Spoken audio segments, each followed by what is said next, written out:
You may not think June and July to be the best time of year to actually burn, but John, there's some burning opportunities. You bet. We've been promoting a lot of growing season burns the last several years for a couple of reasons. A lot of times, again, we got that traditional burn season everybody thinks of that's typically late winter, early spring, that February, March, April time frame. You know, a lot of times you hear from a lot of the landowners and stuff that, you know, we just don't have time to get all those burns. The weather conditions just aren't the greatest. We have, you know, that time of year, the weather conditions are unstable. A lot of changing weather fronts coming through and things like that, so it makes getting the burns in very difficult. And so you hear that. And so one of the things we started working on is trying to open that burn window up, so we can get more burning done, get more on the ground. And doing that is burning during the growing season. That'd be this time of year. We're calling growing season from like May till September, that time frame. You know, green stuff will burn. A lot of times people think, well, you can't get anything green to burn. You know, the green vegetation actually will not burn. What you're wanting to burn is the old growth from previous years. So you've got to have that old growth to get the fire started. Then once that fire gets going, that heat from that old growth will help boil all the water out of that current new growth, which will then catch on fire and be consumed. And so green grass and green vegetation will burn. And also, surprisingly, a lot of our growing green vegetation that we have a lot of oils and stuff in them, and they are very flammable. It's surprising to see what a lot of that stuff, how it does burn and how it does react to fire.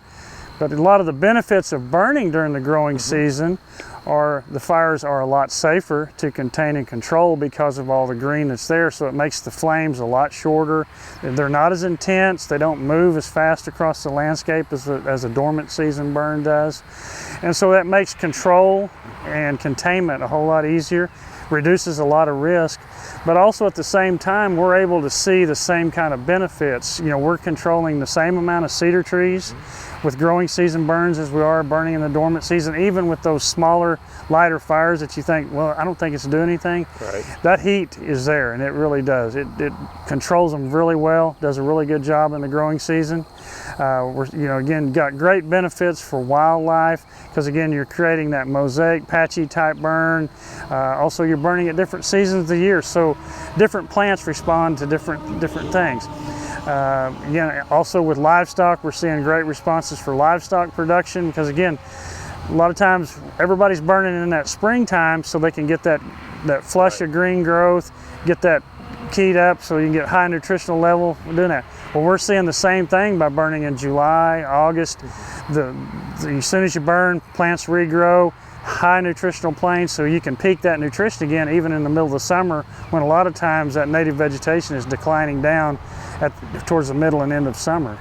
Talk about some of the fact sheets that you have on prescribed burns.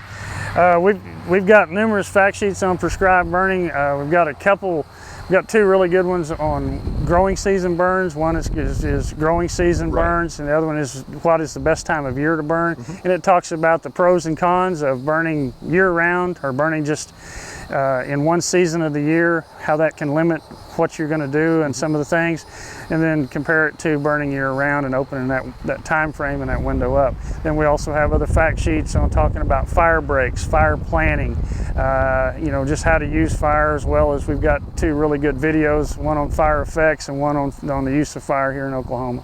Thank you much, John Weir. And for a link to those fact sheets, you can go to our website, sunup.okstate.edu.